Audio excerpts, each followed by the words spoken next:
Rock joins McAfee and Orton. Why Joe Hendry lost his NXT title. Triple H versus Oba and Brock drama. MJF WWE talk heats up. Wrestlemania 42 match canceled. WWE legend in serious trouble. Cody Rhodes frustrated with TKO.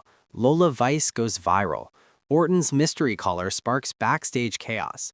So, if you haven't already, why not hit subscribe and drop a like? And let me ask you this right now. Which of these stories shocked you the most already? Let's jump straight into it with a fresh look at why Joe Hendry dropped the NXT Championship. Joe Hendry is no longer sitting on top of NXT after losing his title at Stand and Deliver 2026 in what turned out to be a chaotic Fatal 4-Way main event. He went up against Tony D'Angelo, Ethan Page, and Ricky Saints in a match packed with wild moments, sudden interruptions, and non-stop action. But did you honestly expect Hendry to be the one taking the fall in that situation? The match itself had everything from brutal exchanges to complete breakdowns at ringside. Even the announcer's table wasn't safe as things spiraled out of control, and yet it all came down to Tony D'Angelo delivering a devastating spear, followed by a chokeslam that sealed Hendry's fate and allowed him to secure the pinfall. The results caught a lot of fans off guard, especially since multi-man matches are often designed to protect champions. So why did WWE go in this direction? One strong possibility is that Hendry was never meant to have a long reign in the first place, and was instead positioned as a transitional champion. He only captured the title in early February during a ladder match, and didn't even cross the 100-day mark as champion, which raises the question, did WWE already have a bigger plan in mind from the beginning? That short run suggests the company may have always intended to move the title quickly, using Hendry as a bridge to the next major face of the brand. Another key factor is the nature of Stand and Deliver itself, which is essentially NXT's version of Wrestlemania, meaning surprises are almost guaranteed. WWE clearly wanted moments that would leave fans talking, and with Lola Vice already capturing gold earlier in the night, adding another unexpected title change only amplified that shock factor. But do you think shocking fans is always the right move, or can it sometimes backfire? There is also the possibility that this loss is less about Hendry falling and more about what comes next for him. With Oba Femi already moving up to the main roster, Hendry could very well be next in line for Raw or SmackDown, especially considering how popular he's become with the audience. Could this be WWE clearing the path for his debut on a bigger stage? Meanwhile, Tony D'Angelo finally stepping into the spotlight as champion makes sense in its own way. He has been part of NXT for quite a while and has gradually built a more aggressive and ruthless persona that feels ready for a top spot. Giving him the title not only rewards that development, but also establishes a new centerpiece for the brand. So do you think D'Angelo is the right choice to lead NXT moving forward? Now shifting gears to another heated topic, Triple H seems to be drawing criticism again, this time for possibly overshadowing major stars like Oba Femi and Brock Lesnar. During a recent episode of Raw, both Triple H and Stephanie McMahon inserted themselves into key storylines heading into WrestleMania 42. Stephanie got physically involved by slapping Cody Rhodes ahead of his title clash with Randy Orton, while Triple H stepped in as a mediator between two dominant forces, Brock Lesnar and Oba Femi. But here's the question. Do fans really want authority figures taking center stage in moments like these? Wrestling veteran Ben Heyman didn't hold back while discussing this on Vince Russo's show, arguing that if the feud between Cody Rhodes and Randy Orton had been booked properly, there would have been no need to involve Stephanie McMahon at all. He also pointed out that Triple H placing himself between Lesnar and Femi made him feel like the focal point instead of the wrestlers, which is a criticism that has followed authority figures in wrestling for years. Vince Russo even backed up that opinion, suggesting that these appearances sometimes feel more like self-insertion than necessary storytelling. It raises an interesting debate. Should legends and executives stay behind the scenes, or do they still add value when they appear on screen? Moving on to AEW, there is growing discussion around whether MJF should ever make the jump to WWE, and not everyone is convinced it would be a good move.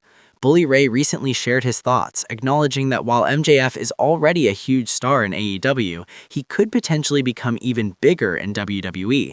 However, that opportunity comes with a major concern, and that is the possibility of his character being toned down.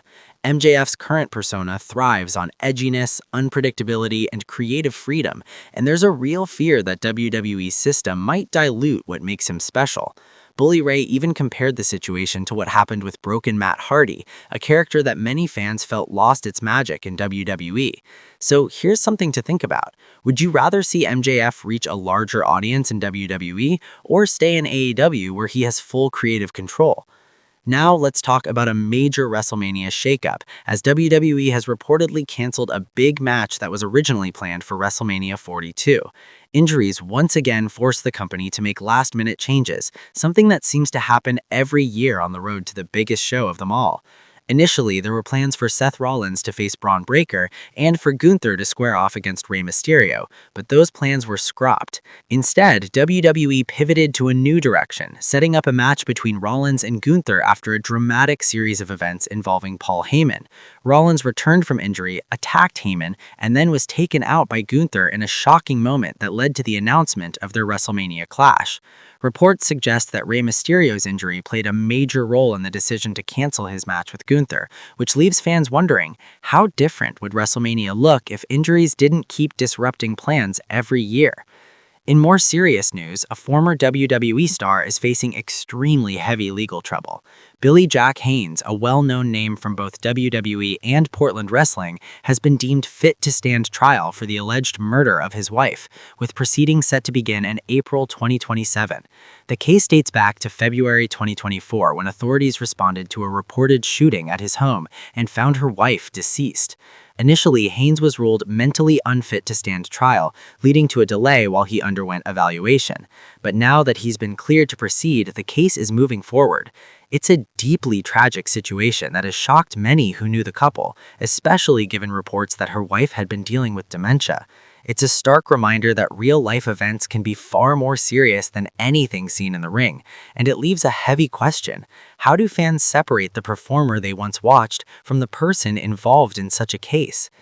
Turning back to WWE drama, Cody Rhodes is reportedly dealing with real frustration behind the scenes, particularly with TKO's involvement in creative decisions.